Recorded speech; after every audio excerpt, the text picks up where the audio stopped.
Hi, thank you for joining me in Philadelphia, Pennsylvania. Now, I'm here to meet with a friend. I've known her many years, and I'm going to stay with she and her husband, and we're just going to do Philadelphia and the suburbs. So she lives in Glenside, but we spent time thrifting. We spent time getting our hair done. We traveled to Valley Forge. We went to the Reading Terminal and got something to eat. Of course, we went to King of Prussia Mall. We just had so much fun catching up, just hanging out, shopping, eating, really just doing the things that people normally do. But I wanted to share with you because there were a few things that I got to do that I really been wanting to do. We got to visit a inner city stable that was mentioned, and some of the people that worked at the stable were in the movie Concrete Cowboy. And so I'm going to bring you along with me the next 20 or so minutes in my visit with my friend Letitia. There she is. As we go to brunch at some point, as we just hang out in her neighborhood and the city of Philadelphia, and just got to visit with her friend. I arrived on a Thursday evening. Friday morning early, we were at this Sticks and Snips. Look at this artwork. Isn't that pretty cool? I saw that in the shop. And I got a silk press. It just was, she only charged the stylist $60, which in Columbus, it's a minimum of $80 to get a silk press. So that alone sold me. But she was so nice. And there's my hair after it was done. And we just got to talk about things. We had to visit Wawa. My friend is always talking about going to Wawa. So before we got our hair done, she was working on somebody else, the stylist. We ran to Wawa real fast. And I just wanted to go because my friend Letitia's always getting breakfast sandwiches. Her husband gets coffee there. They get breakfast. And we don't have Wawa in Columbus. We have Sheets and Speedway and things like that. So this is Wawa. And I don't know why one of the highlights of my trip was going to Wawa because she's always talking about going to Wawa. I just wanted to recreate her life, right? Like she goes to Wawa a few times a week. Um, Interestingly enough, I didn't get anything to eat at this Wawa because I had bought pumpkin donuts. We had gone to the grocery store the night before when I arrived so that, she would have on hand things that I like. So I had a donut before I left. So I didn't get anything at Wawa, but she got a drink, I think. But anyway, I just want to share. Those of you that have Wawa, is probably like, what is the big deal? But remember, we're recreating a day in the life of my friend Letitia. She always talks about Wawa. I had to go and see this Wawa. This was a nice one. The staff was really nice. It was clean. And it just is the variety to me. You think you go to the gas station and you just go to get gas, but that's not the way it is anymore. They have food and drink and breakfast, and it's just a whole experience for me anyway. So now we are leaving Wawa and we're going to head back to the shop. And because I think she'll be ready for us to do our hair. So we're both getting our hair done, silk press. And it just was a really nice experience. She was really quick. And this is the city. I think this is Glenside where the shop is located, or closely nearby. But we're just seeing the street view of that. Now we are next gonna go to a thrift store. New Life Thrift Store was one of the ones that we visited. See, I gotta look at your settings because yours is really good. You think? Yeah, and I Laverne, did. mine was really good, and Laverne went in there and did something. Now I don't like it. What I did do is somebody said push this, one of them YouTubers or social media, and I did. But then I don't know what to do next. Because they always say for optimal settings, do this, do this, do this, do this. Yeah, because yours is really good. And you're right, we have the same phone. I would have never gotten this phone, but when I turned 61, I just was like, okay, if not now, then when? Exactly. It's like I'm always telling you. But you only live once, so I always start here at the jewelry. It depends on what's going on in my life and what else I'm trying to cover down on. This is cute. Oh, this is where you stop and get a lot of your jewelry? Okay. Oh, I like that. Oh, yeah. I want to see this one bracelet.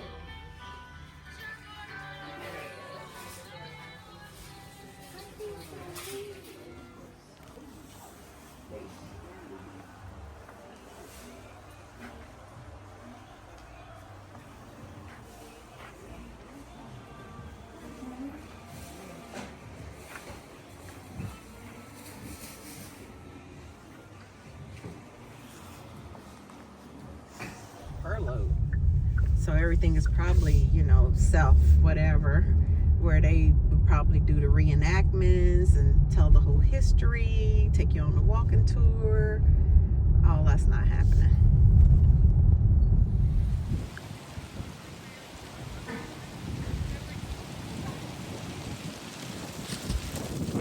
When I was in middle school, we lived in a town called Coatesville, Pennsylvania.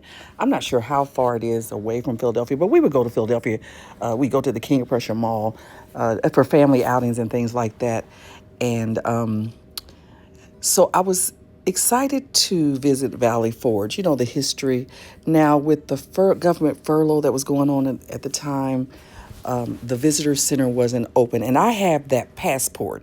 It's the National Park passport. So I really wanted the stamp on my passport. I wasn't able to get that, but we took pictures. Also, some structures that you can see, cannons. There are cabins and some of the buildings, log cabins that you'll get to see as a part of Valley Forge. Even though the park was open, the visitor center wasn't. There are some things that you could see in pictures that you could take. So we'll see that a little later on in the video. Now, there was another gentleman that came up, and saw he had his passport too. So there were some disappointed folks like us who would have appreciated the visitor center being open. And maybe I'll go back and I'll get to have the full experience. Life is about just enjoying and finding hope and positivity no matter what's going on. Look at the beauty. Look at the beauty of this park, the changing colors of the foliage. I mean, it just was nice to walk through the park and kind of talk. And it was a little cool that day, but not, prohibitively cold. And but just the park itself is beautiful and worth the trip. Even if, you can't experience all aspects of it.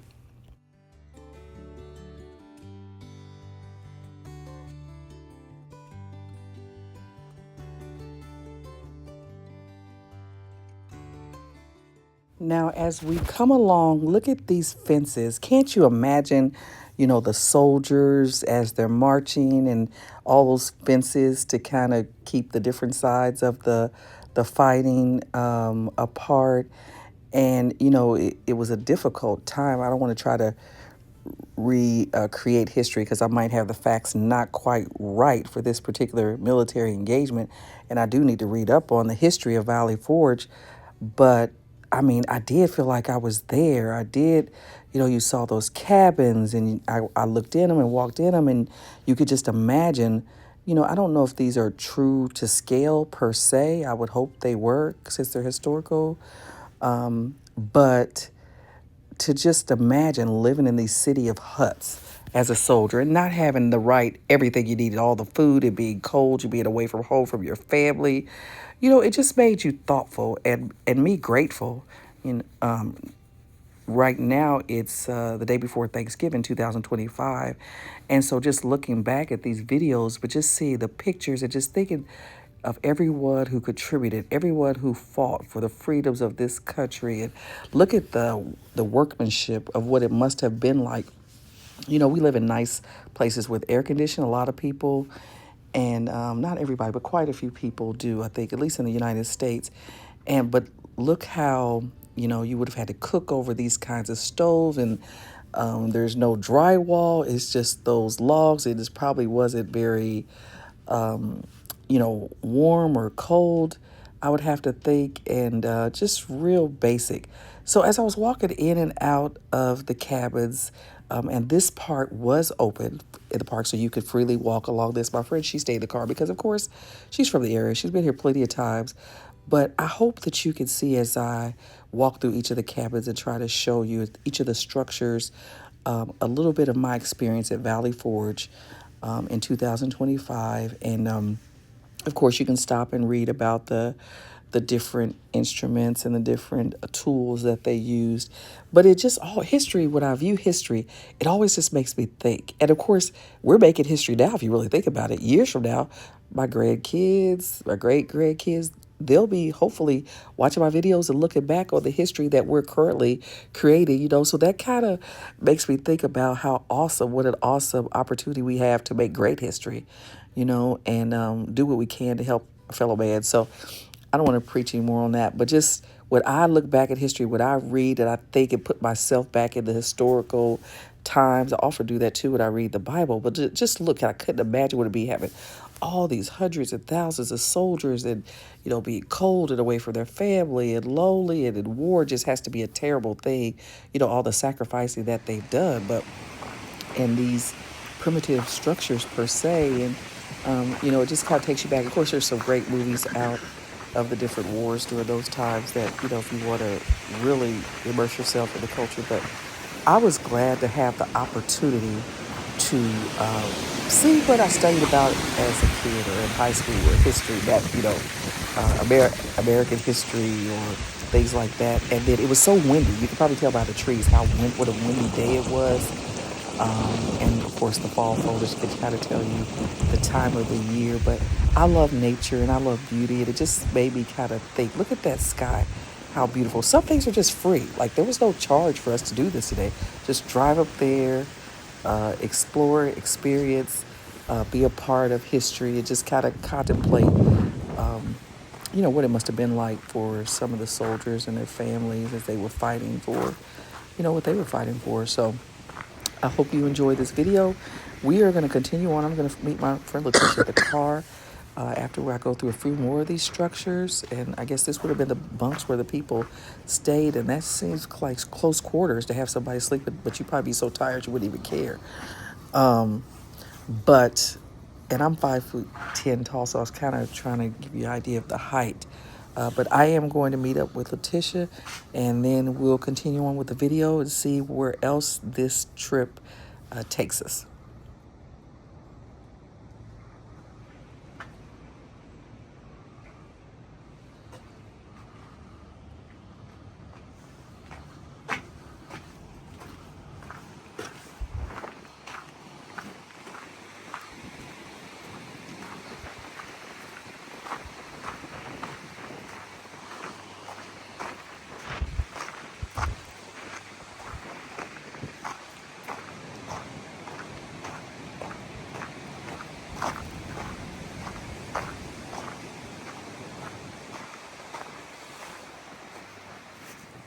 Okay, now we've made it to the King of Prussia Mall, and I would let you hear some of the background discussion that we have as we're walking along this mall. One of the things we both like to do, myself and my friend, is get our steps in when we can.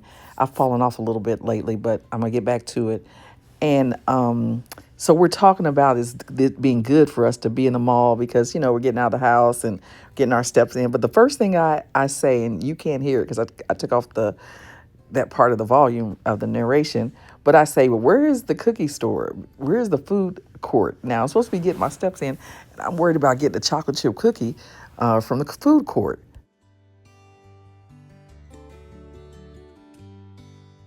And actually, this was a good shopping trip for me because I don't go to the mall often, but I ended up with 3 pairs of shoes.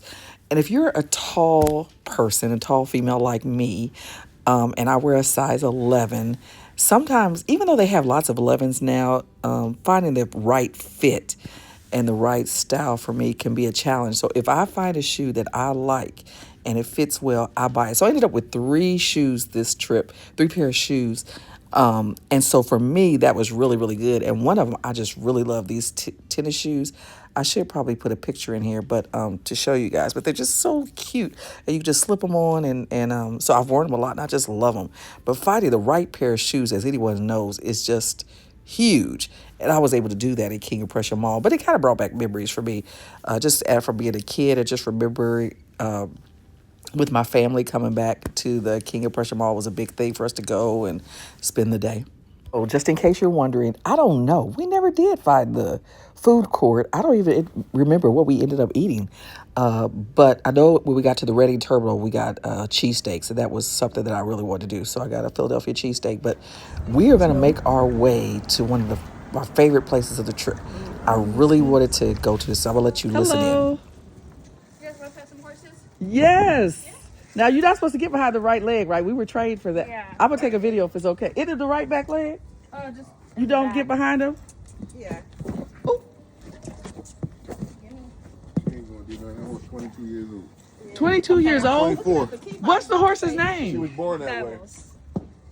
She Dallas? Babbles. Babbles. Oh, this is so cool. Look at this. She was born with twisted jaw. Okay. Hey, baby. Hi, Babbles. Now, how long have you guys worked with the horse? Hi, Because honey we buns. saw the movie. Everybody sees the movie. Yeah. People have been here. So I had seen the movie Concrete Cowboy. I think it's showing on Netflix. And I was just intrigued that there would be horse stables in the inner city. And, you know, African-American youth would work in there and volunteer there and be taught all about horses. So I really wanted to come visit, and there was no charge to go. We gave a donation because you can give a donation. But so I did get to talk to some of the volunteers, and that's who you see me talking to. And I take a quick video of, and we talked to one of the gentlemen that works there. But this is just a quick video of our experience at the Fletcher Urban Street stables. And they are, or some of the members, or maybe the owner, I'm not sure who, was featured in the Concrete Cowboy. So if you get a chance, I think it's just kind of cool. I'm from Columbus. I don't know of any inner city stables. Look at that horse. He's got, I don't know if they braided his hair or what they did there, but I don't know. You know how sometimes you get to visit someplace and you just are like, oh, this is wonderful. Then I get to, you know, see it in person. I mean, it was kind of like that, a little different when I went to Paris, and you can see the Louvre and, you know, the Arc de Triomphe and things like that. So they're just places that, not that I'm comparing these stables to those, but when you get a chance to visit some place that you've heard about and you're like, oh, I'm really here. And just, they were so gracious in talking to us. Now, I will do this little disclaimer. There really aren't bathroom facilities per se. So, I mean, I think they said something about a porta potty, but a local businessman let us use the bathroom. So we were able to use the bathroom. But you might want to take that into consideration if you go visit these stables, that the bathroom facilities are not optimal. But we did get to take a picture with the horses and find out about the program and who works there and things like that. So we, just to see the neighborhood people, kids come in and different people from the neighborhood, and they're just so comfortable walking around in this stable. Something that you would expect to be, you know, in the country or something like that is just in Philadelphia. Okay. So anyway, I guess this is not the only stable, but this is the one that I wanted to see. So now the next place we headed was to Reading Terminal. And I wanted a Philly cheesesteak sandwich, and they have them, of course, all over the Philadelphia and the areas, surrounding areas. But we knew Reading Terminal would definitely, in downtown Philadelphia, would have what we were looking for. So I've been here once before, and I just like to people watch, to be quite honest with you. But I was trying to figure out which place to go to get the Philly cheesesteak, and I really couldn't figure it out. So I just picked a place. Later in the video, you'll see a picture of my sandwich because I couldn't wait till I got home. I started eating it in the car on the way home. So we're just walking through Reading Terminal and looking at all the different vendors and different places to eat and different foods. I mean, really, you need to take some time to stop by this place. But we were mostly on a mission to get the sandwiches.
One more in there.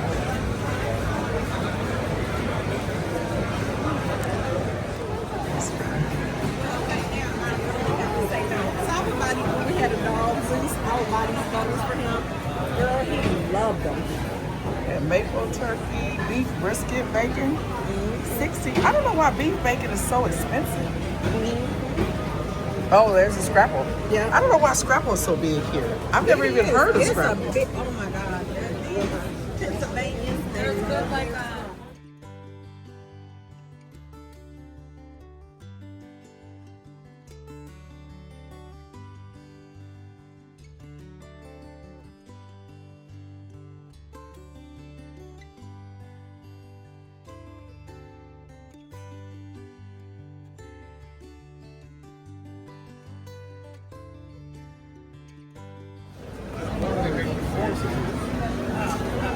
Oh, there's cheesesteak rolls. But they're not cooked, right? Yeah, these are the smaller ones. Egg But rolls. that's a different type.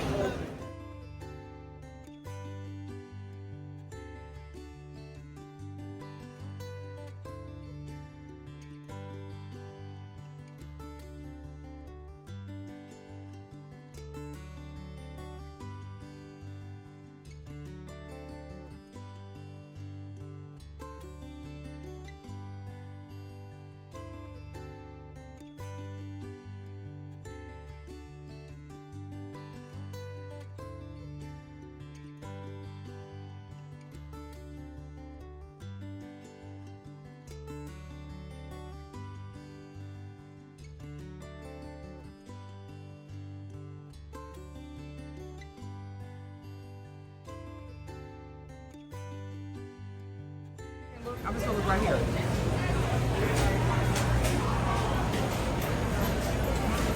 How you doing? You know what's this one name?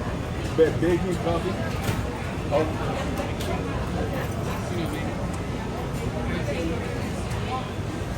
Oh, there was that. Okay.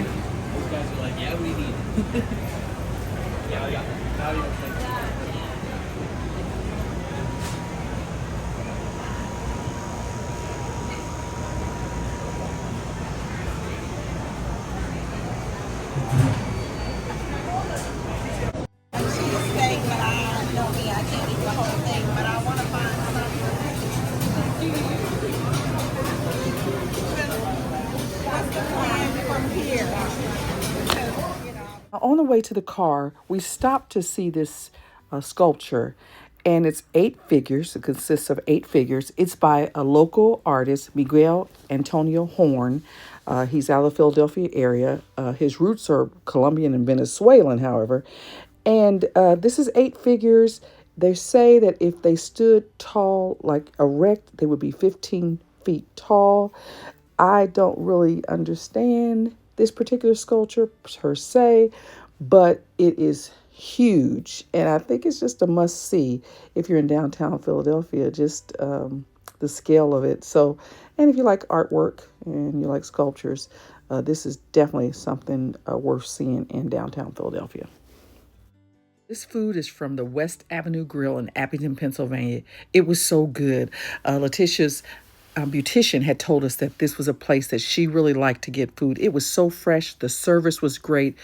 If you get an opportunity, this is a place to go to. Thank you for watching the video. And until the next time, this is Kim.